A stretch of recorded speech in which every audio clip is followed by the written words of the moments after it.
विश्वोत्पत्त्यादिहेतवे तारत्रयविनाशाय श्रीकृष्णाय वयं नमः।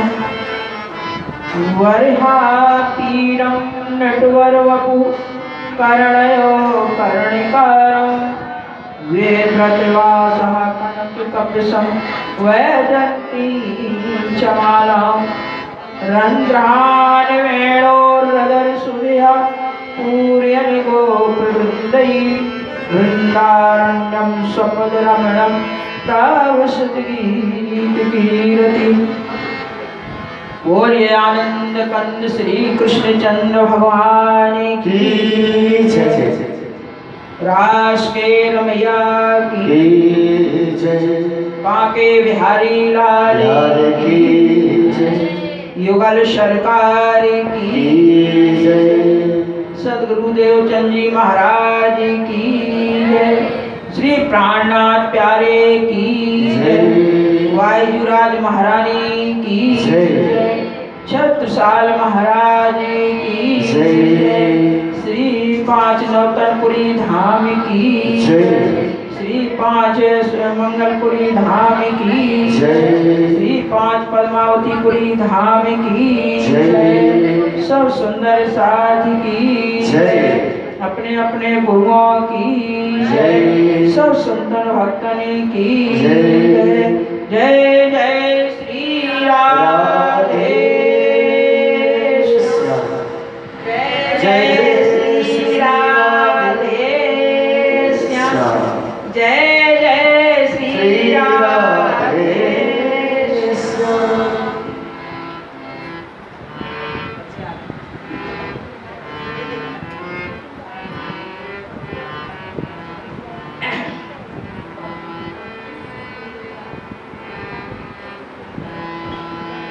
मेरे तो आधार श्री राज के चरणार बिंद। मेरे तो आधार राज श्याम के चरणार बिंद। मेरे तो आधार राज श्याम के चरणार बिंद। मेरे तो आधार राज के चरणार बिंद। श्याम के चरणार बिंद। राज के चरणार बिंद। श्याम के चरणार बिंद। मेरे तो आधार राज श्याम के चरणार बिंद। मेरे तो आधार राज श्याम के चरणार बिंद।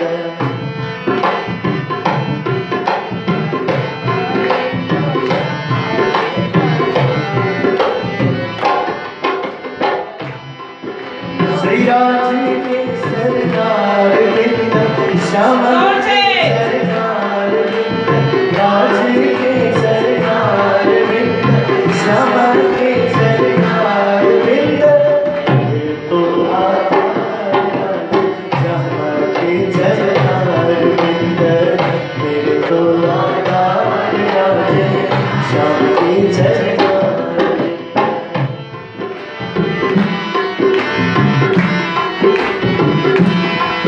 श्री राज के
राज के सरकार बिंदर श्याम के सरकार बिंदर राज के सरकार राम के सरकार बिंदर ये तो आधार राजे श्याम के सरकार बिंदर ये तो आधार राजे श्याम के सरकार बिंदर कृष्ण के सरकार बिंदर राधा के सरकार बिंदर कृष्ण के सरकार बिंदर राधा के सरकार बिंदर मेरे तो आधार राजे श्याम के सरकार बिंदर मेरे तो आधार राजे श्याम के सरकार बिंदर राजे के सरकार बिंदर श्याम के सरकार बिंदर राजे के सरकार बिंदर श्याम के सरकार बिंदर मेरे तो आधार राजे श्याम के सरकार बिंदर मेरे तो आधार राजे श्याम के सरकार बिंदर मेरे तो आधार राजे श्याम के सरकार बिंदर मेरे तो आधार राजे श्याम के सरकार बिंदर मेरे तो आधार राजे श्याम के सरकार बिंदर। बोले श्री राम धनी की जय। अब आइए अपने अंतःकरण में विराजमान पूर्ण ब्रह्म परमात्मा का संकीर्तन करके कलि दोष डर के दूर भागे। अब एकाग्रचित्त होकर के श्री कृष्ण प्रणामी धर्म निजानंद संप्रदाय की परंपरागत जो बीतक है इसका आप श्रवण कर रहे हैं। इस श्रवण से केवल श्रवण भक्ति नहीं मनन भक्ति भी करिए। श्रवण करके मनन करिए। मनन क्या करना है कि बीतक को सुन करके देखना है कि जीवन में जो महान पुरुष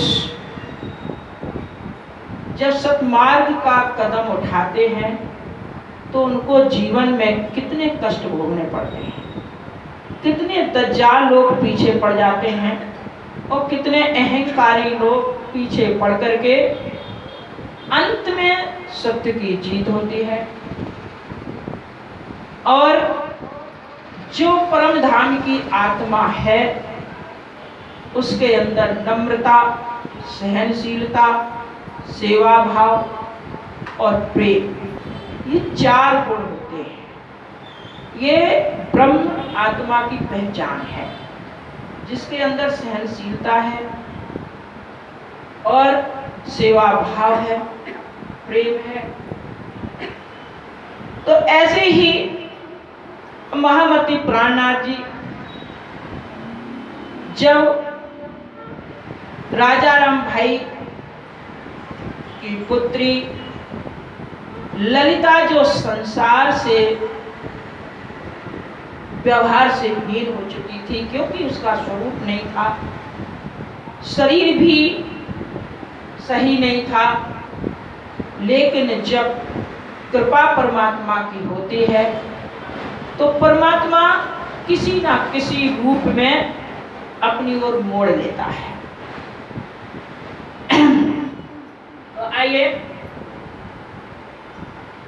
और इन्हें सब साथ में राजा राम सरदार तारतम बानी सब में हुआ बड़ा खबरदार।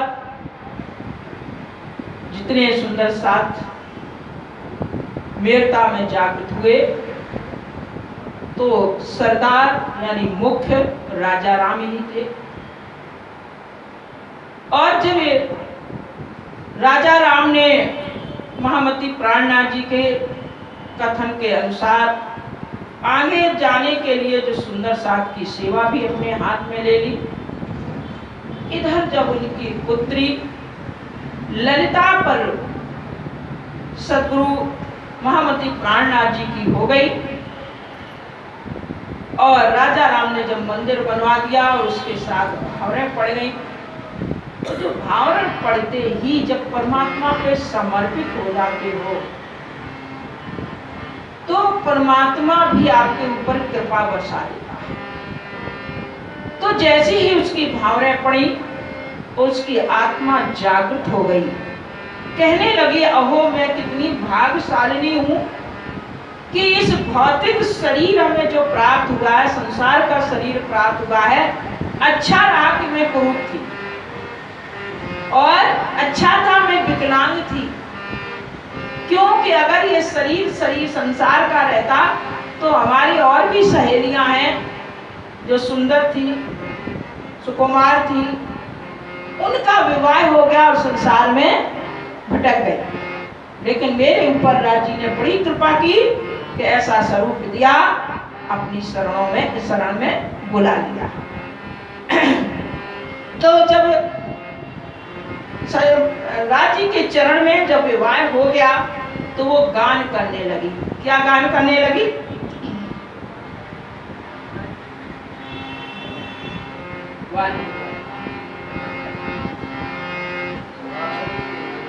हरि मेरे प्यारे वारे हरि मेरे प्यारे। आप देखिए इस भजन के टोक टोक कर डालो या कर, टोक टोक कर डालो या कर, ऊपर कुंज बिहारी वारे वारे प्यारी वारे वारे मेरे प्यारे। टोक टोक कर डालो या कर, ऊपर कुंज बिहारी वारे वारे प्यारी वारे वारे प्यारी।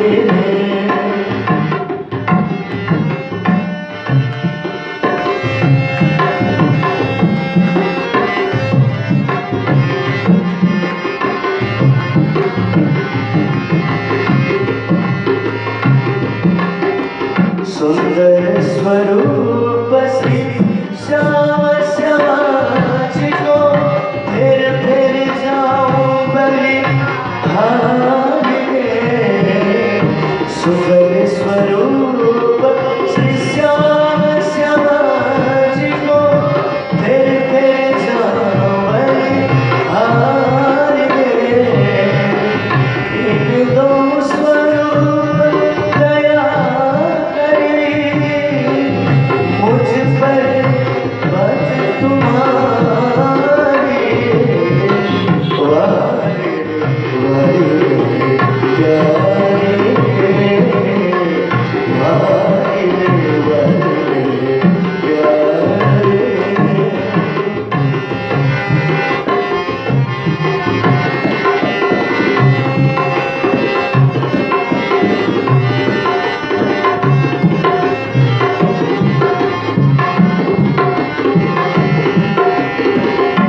ऐसी कठिन कबीरू नारी आत्म मेरी निर्मल करके सहज पार उतारी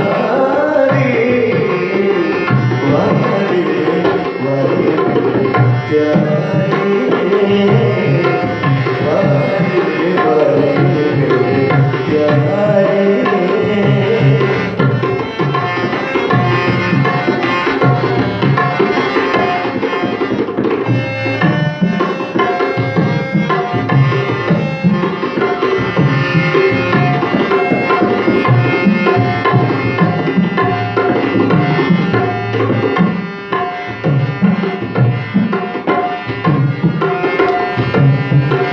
सुंदर स्वरूप सुगम अति उत्तम सुंदर स्वरूप सुगम अति उत्तम मुझ पर कृपा तुम्हारी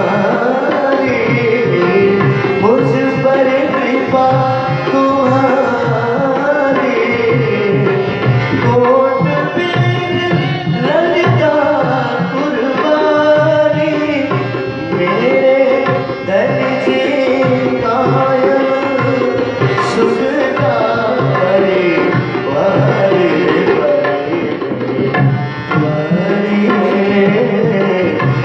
वारी मेरे प्यारे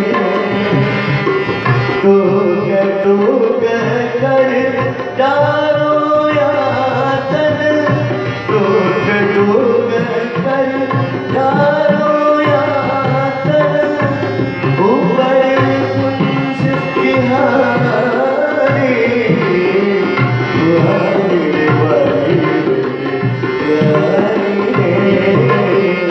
वारी वारी प्यारी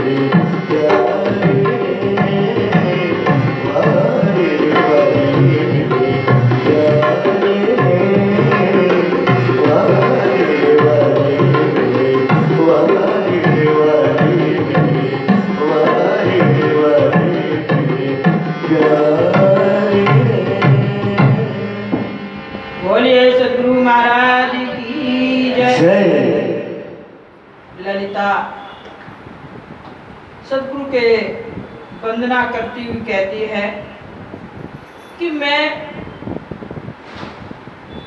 सदगुरु महामती प्राणनाथ जी के चरणों में जिनकी कृपा से पूर्ण ब्रह्म परमात्मा ने हमारे ऊपर एक कृपा की और परम धाम की ललिता सखी के नाम से संबोधन करके इस संसार में जो तुच्छ स्वरूप में थी, नील भावना के स्वरूप में थी, वो मुझे अपना करके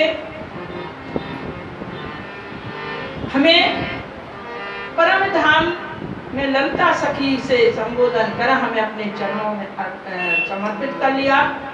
ऐसे सद्गुरु महामती प्राणनाथ जी की बलहारी जो हमें पूर्ण परमात्मा ने आकर के मुझे धाम की सुरता दिला के संसार से विमुक्त कर दिया। इसके बाद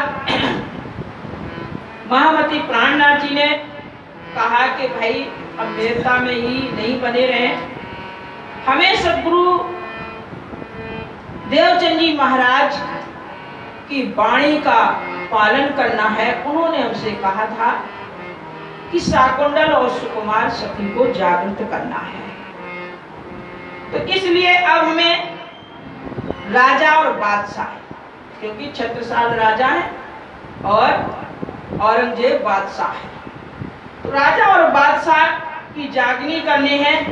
इस तलाश से निकले, क्योंकि देवचंद जी महाराज का आज्ञा पालन करके शाकुंतल और सुकुमार का जागृत करके हमें एक सूत्र में इस संप्रदाय को, धर्म को बांधना है। ऐसा सोच करके जोधपुर में जसवंत नाम का एक राजा था, जो सिंध नदी को पार करके और मुगलों की ओर की, यानी मुगलों का ही सहयोग करके युद्ध कर रहा था।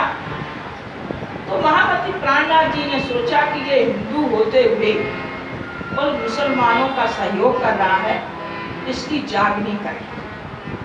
और उन्होंने एक पत्र लिख करके गोवर्धन भट्ट को दिया और कहा कि ये जाकर के जसवंत सिंह राजा को दे करके आओ, ये परम धाम की आत्मा होगी तो जागृत हो जाएगी। ऐसा कह करके गोवर्धन भट्ट को पत्र दिया और गोवर्धन भट्ट जैसे ही उस पत्र को देते हैं पर उसको वो ध्यान नहीं देते। क्यों? क्योंकि जो आत्मा परम धाम की है वही जागृत होगी, सब नहीं होगी। जैसे केशव भट्ट को 4 शब्द सुनने मात्र से ही आत्मा जागृत हो गई। क्यों? कि वो परम धाम की आत्मा थी। तो इस प्रकार से जसवंत सिंह जागृत नहीं हुआ। शाम के समय महामती प्राणनाथ जी भ्रमण करने के लिए जाते थे। तो जब भ्रमण करने जा रहे थे तो उन्होंने क्या देखा, एक दिन बाहर चलते मार्ग में चले तो बाग मुनारे पर चढ़ी दई मुल्ला ने जब कानों सुना आवाज को दिल विचार किया तब क्या देखा कि एक मुल्ला जो है मस्जिद में मुनार माने ऊपर, मुनार होती दीवार के ऊपर चढ़ करके बाग दे रहा है। तो जब वो बात सुनी उन्होंने तो उस पर विचार किया, क्योंकि जो महान पुरुष होते हैं शब्द को पकड़ करके विचार करते हैं। शब्द से शास्त्र भरे पड़े हैं, शब्दों का संग्रह ही शास्त्र है, लेकिन शब्द को कहाँ सही घटित होना है, कहाँ ये शब्द का अर्थ लागू होगा, ये विद्वता है। जैसे हम आप पर्यायवाची पढ़ते हो, नव, अंबर, आकाश, आसमान, शून्य, ये किसके पर्यायवाची हैं? आसमान के। तो अगर एक ही अर्थ होता हो तो ये अनेक शब्द क्यों बनाए? एक ही शब्द नहीं कहते पर्यायवाची माने एक ही शब्द है, एक ही अर्थ है। एक ही शब्द नहीं है, ये चिंतन से पता चलता है। नभ क्यों कहा है कि नभ नाभि से नभ बना है। नाभि है अपने पेट में, तो ये नाभि शरीर के बीचों बीच है। किधर से भी आप नापिए बीचों बीच पड़ेगी, 19-20 भी इधर उधर नहीं है। तो ऐसी ही ये जो आकाश है, नभ है, वो बीचों बीच दूरी पर है। चाहे आप मुंबई चले जाओ, चाहे कलकत्ता चले जाओ, चाहे कितनी विपरीत दिशा में चले जाओ, वही इतना दिखता है। जो दूसरा दिखता है, मुंबई में दूसरा दिखता है, कलकत्ता में दूसरा, एक ही है। तो नभ माने नाभि की तरह ये बीचों बीच है, किसी भी पृथ्वी के कोने पर चले जाओ वही दिखेगा, इसलिए नभ कहा है। अंबर क्यों कहा है? अंबर माने होता वस्त्र।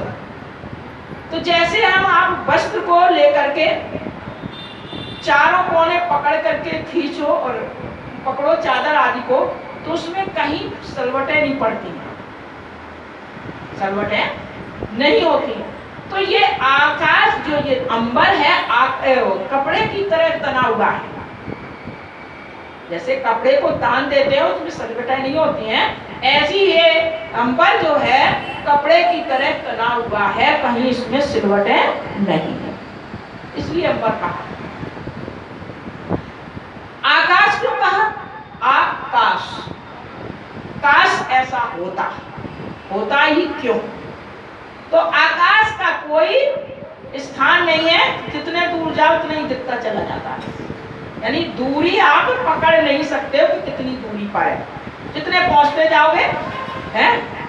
जैसे चुगलखोर दीपक देखते हुए तो यही है पास में, और कितने किलोमीटर चलेगा, और वो उतनी दूरी दिखता रहा। तो ऐसी ये आकाश है, इसका कोई आकार नहीं है और इसकी दूरी की कोई पता नहीं है। इसके बाद है शून्य। शून्य माने शून्य, जिसका कोई आकार ना हो, तो ये शून्य है।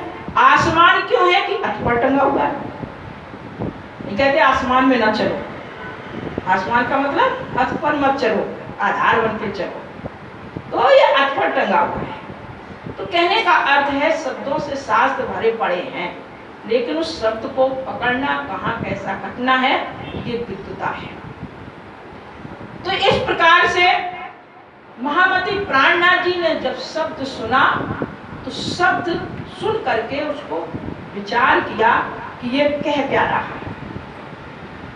तो मेरता में मीराबाई का मंदिर जो हिंदू समाज का, और लाभानंद का मंदिर जो जैन समाज का, और मस्जिद, और इधर राजा राम ने कृष्ण प्रणामी मंदिर बनवा दिया। तो ये मेरता एक तीर्थ सा हो गया। इस प्रकार से जब आगे बढ़े तो क्या सुना, ला इलाहा इल्लल्लाह मुहम्मद रसूल अल्लाह। ये जब शब्द सुना तो महामती प्राणनाथ जी 4 साल अरब में रह चुके थे, तो उनको अरबी भाषा आती थी। तो जब ये शब्द सुना कि अरे ये बोल क्या रहा है, ला माने अक्षर, इलाह माने अक्षर, और इल्लाह माने अक्षरातीत।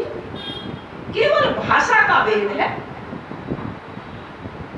तो ये 3 पुरुषों का वर्णन इनके भी कुरान में किया है, और हमारे गीता में भी 3 पुरुषों का वर्णन किया है।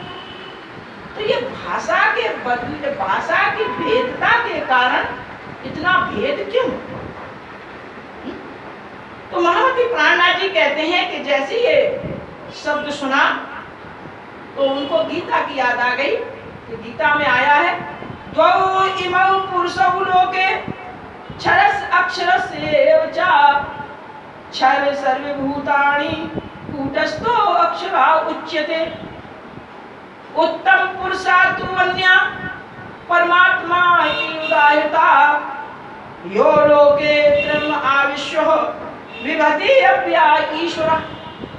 अरे ये जो क्षर अक्षर अक्षरातीत गीता में भी इमौ द्वौ पुरुषौ लोके, कि ये 2 पुरुष हैं, क्षर और अक्षर। क्षर माने क्षीण होना, और अक्षर ना क्षीण होना, और अक्षरातीत त्रयम् आविश्य, तीनों का स्वामी। जैसे पोता, पिता और बाबा, दादा, 3 हो गए।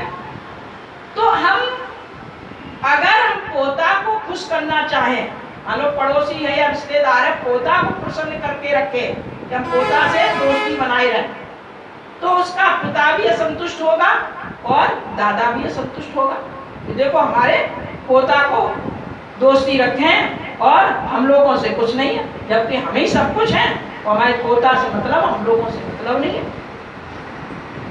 और अगर पिता से रखे तो पिता के रखने से पिता खुश रहेगा, और उसका बेटा यानी पोता भी खुश है, क्योंकि पिता है तो उसका पुत्र भी खुश रहेगा। लेकिन दादा संतुष्ट रहेंगे, कहेंगे कि देखो हमसे मतलब नहीं रखे, हमारे बेटा से मतलब रखे। और अगर आप दादा से मतलब रखो, तो दादा से मतलब रखोगे तो उनका बेटा और पोता दोनों खुश रहेंगे। दोनों खुश रहेंगे कि नहीं रहेंगे? तो इसी प्रकार क्षर अक्षर अक्षरातीत, हम क्षर में ही पड़े रहेंगे तो अक्षर अक्षरातीत हमसे कोई मतलब नहीं रखेंगे। आगे समझ, जो ये उदाहरण दिया, तो कोई मतलब नहीं रखेंगे। कहे भाई तू क्षर में है तो पोते से मतलब रख, हमसे क्या मतलब? और जब हम पिता से रख रहे हैं, अक्षर से रख रहे हैं, तो जब अक्षर का है तो हमें पोता यानी अक्षर का भी ज्ञान रहेगा। लेकिन जब अक्षरातीत से हमारा संबंध है तो अक्षर और क्षर दोनों की हमें जानकारी रहेगी, या दोनों हमसे प्रसन्न रहेंगे। तो ऐसे ही ये 3 पुरुष हैं। तो अक्षरातीत कहते हैं यो लोके त्रम आविश्य, जो अक्षरातीत है वो तीनों लोकों में प्रवेश कर सकता है, तीनों लोकों में अधिकार है उसको। क्यों? तो वो बाप बेटा पर भी अधिकार, नाती पर भी अधिकार है, लेकिन नाती को बाबा पर अधिकार नहीं है, ना पिता पर अधिकार है अधिकार नहीं है, क्योंकि वे पिता हैं, बड़े हैं, उससे अधिकार नहीं जमा सकता, हुक्म नहीं जमा सकता। लेकिन दादा दोनों पर हुक्म जना सकता है। तो ऐसे ही कहते हैं यो त्रयम आविश्य, जो अक्षरातीत है वो तीनों लोगों का आधिपत्य है। तो कहते हैं कि इस प्रकार से जब गीता में 3 पुरुष बताए हैं और ये भी 3 पुरुष का वर्णन कर रहे हैं, तो इसके लिए अब हमको क्या करना है? कुरान और कतेब का अध्ययन करना पड़ेगा, क्योंकि जब तक कुरान को नहीं पढ़ेंगे, जब तक इनके शास्त्र में या इनके उसमें क्या है ये पता नहीं चलेगा। ऐसा विचार करके कहने लगे कि जैसे हिंदू समाज में कर्मकांड, ज्ञानकांड और कर्मकांड, ज्ञानकांड और भक्ति कांड, ये 3 है। तो ऐसे ही मुसलमान में कर्मकांड की जगह है इबादत, भाषा का फर्क, यानी वो लोग कर्मकांड को इबादत कहते हैं और ज्ञान कांड को ये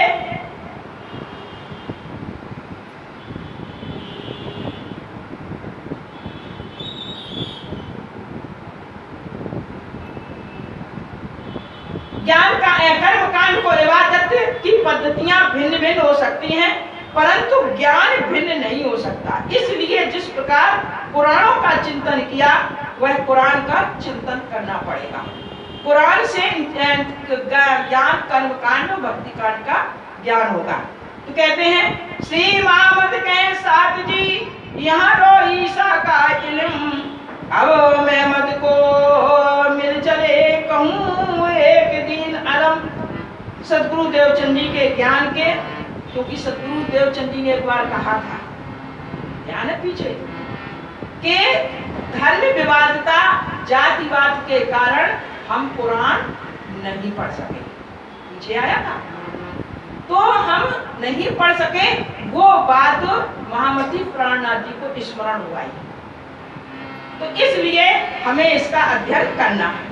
तब लालदास जी से कह रहे हैं, लालदास को कहा आज एक बात पाए, तब अरज करी लालदास ने हमको देव दिखाए। लालदास से कही कि आज हमने एक नई बात देखी है, बात सुनी है, तो कह रहे हैं कि प्रभु हमें भी बता दो कि आप आज कौन सी नई बात सुनी। तो महामती प्राणनाथ जी कहते हैं कि मैं घूमने के लिए निकला था, तो आश्चर्य देखा कि गीता और कलमा के समान इनके जो ला इलाहा का बात दे रहे थे, तो इसमें हमें गीता की समता दिखी कि गीता और कलमा दोनों एक ही उद्देश्य है, एक ही उसमें ज्ञान है। इसलिए मोहम्मद साहब कुरान लेकर आए हैं, तो शायद हमारे लिए ही आए। जो मोहम्मद साहब का अवतरण हुआ है वो हम लोगों को संदेश देने के लिए हुआ है। और सुखदेव जी जो भागवत लेके आए, तो उनका भी हमारे लिए प्रेम संदेश लेके आए, क्योंकि भागवत से प्रेम का ज्ञान प्राप्त होता है। इसलिए हमें धर्म शास्त्र का अध्ययन और चिंतन करना चाहिए। हम जब तक धर्म शास्त्रों का अध्ययन चिंतन नहीं करेंगे, तब तक हमें ज्ञान की प्राप्ति नहीं होगी। जैसे वेदांती कहते हैं, क्या अहम ब्रह्मो अस्मि, मैं ही ब्रह्म हूँ। और कलाम में कहते हैं अहमद पया खिताब, जो खिताब परमात्मा जो है सब जगह है। तो अब वेद और कतेब में भेद का केवल भाषा का भेद है। तो इस प्रकार से कहा कि ये जो बातें हैं, औरंगजेब शासन जो कर रहा है, उसको परम धाम की बातें बताने हैं तो वो हिंदी तो समझेगा नहीं, संस्कृत तो समझेगा नहीं। तो इसलिए हमें अरबी भाषा को पढ़ना होगा।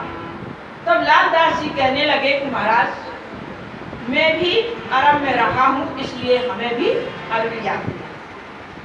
तो अरबी भाषा महामती प्राणनाथ जी बोले हमें भी इस तरह से ज्ञान है।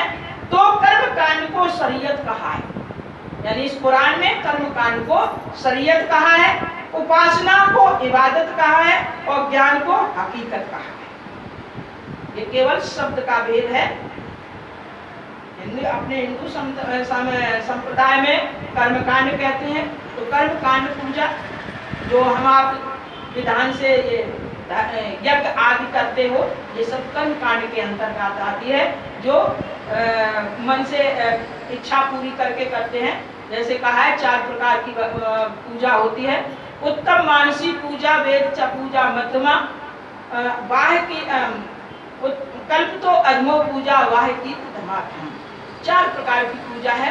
उत्तम पूजा मानसी, जो उत्तम पूजा सर्वश्रेष्ठ पूजा है मानसी पूजा, मानसिक पूजा। मानसिक माने जैसे बिजली घर से कनेक्शन करा लिया और सुध जब मन हो तब खोलो, ऐसी हमारा परम धाम से संबंध हो गया। और श्रद्धा विश्वास की स्विच को खोलना है, उसके लिए कोई समय की जरूरत नहीं। और इसके बाद है वेद च पूजा मध्यमा, वेद माध्यमिक पूजा है, दूसरी प्रकार की पूजा है। तो वेद पूजा जैसे हम आपकी सुषम वेदार्थ की पूजा होती है, दूसरे प्रकार की पूजा है।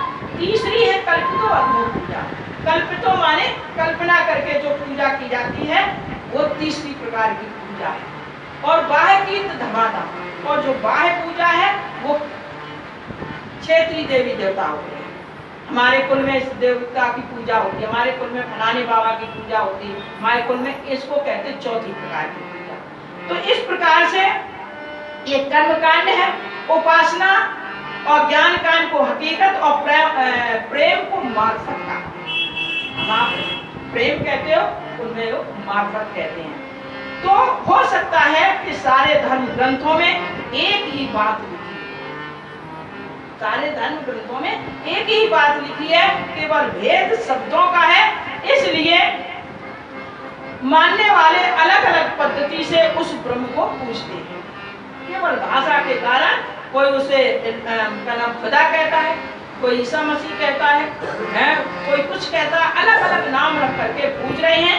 लेकिन भाषा का भेद के कारण परमात्मा एक है, और उस एक के कारण, भाषा के कारण हम विविध रूपों में बटे हुए हैं। हमें इस प्रकार से धर्म एकता, विश्व मानव एकता आदि को लेकर के आगे बढ़ना है। इस प्रकार से लालदास महाराज से महामती प्राणनाथ जी का कहा। और इसके बाद आगे बढ़ते हैं दिल्ली का। अब आइए एक भजन सुन लीजिए, सुनाओ।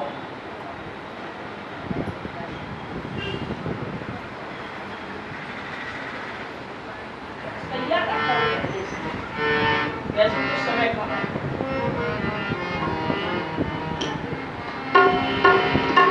या कर दान भक्ति का हमें परमात्मा दे। दया कर दान भक्ति का हमें परमात्मा देना। दया करना हमारे आत्मा सुनता देना। दया कर दान भक्ति का हमें परमात्मा देना। सभी साथ में मीठी मीठी ताली बजाते हुए आपके साथ गए।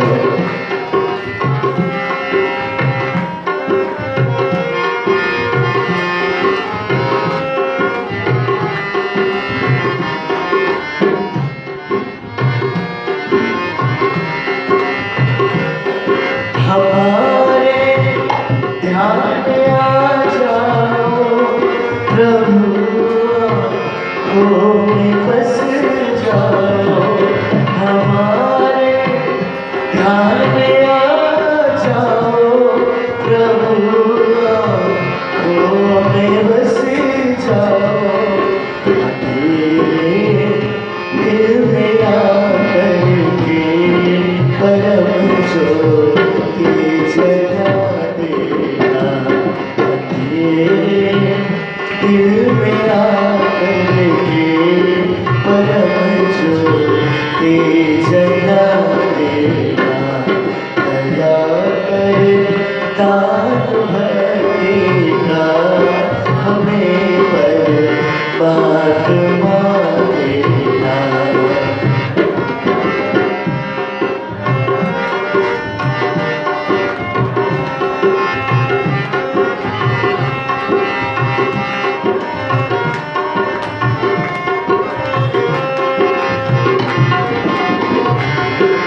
ज्ञान की गंगा दिलों में प्रेम का सागर हमें आपस में मिलजुल कर प्रभु ने सिखा देना हमें आपस में मिलजुल कर प्रभु ने ना सिखा देना दया कर दान भटिका हमें परमात्मा देना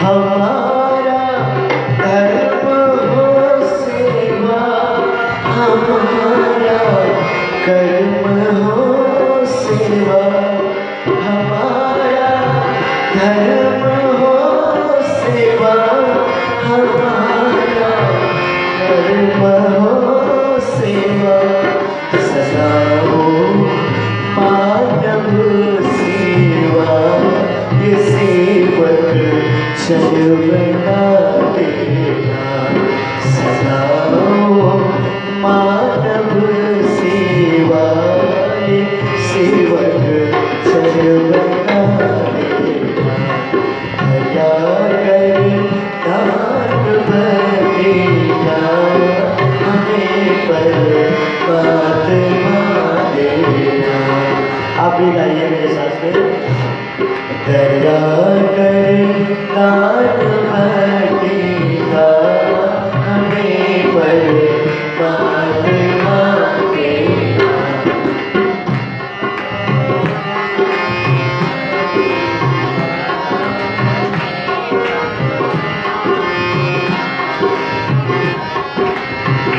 धर्म के वास्ते जीना धर्म के वास्ते मरना धर्म के वास्ते जीना धर्म के वास्ते मरना धर्म पर जा फिदा करना प्रभु जी हमको सिखा देना धर्म पर जा फिदा करना प्रभु जी हमको सिखा देना दया कर दान भटिका हमें परमात्मा देना दया करना हमारे आत्मा में सुधना देना दया करना भटिका हमें परमात्मा देना। एक बार सभी गाइए मेरे साथ में धर्म के वास्ते मरना धर्म के वास्ते जीना धर्म के वास्ते जीना धर्म के वास्ते मरना धर्म पर जा फिदा करना प्रभु जी हमको सिखा देना धर्म पर जा फिदा करना धर्म जी हमको सिखा देना।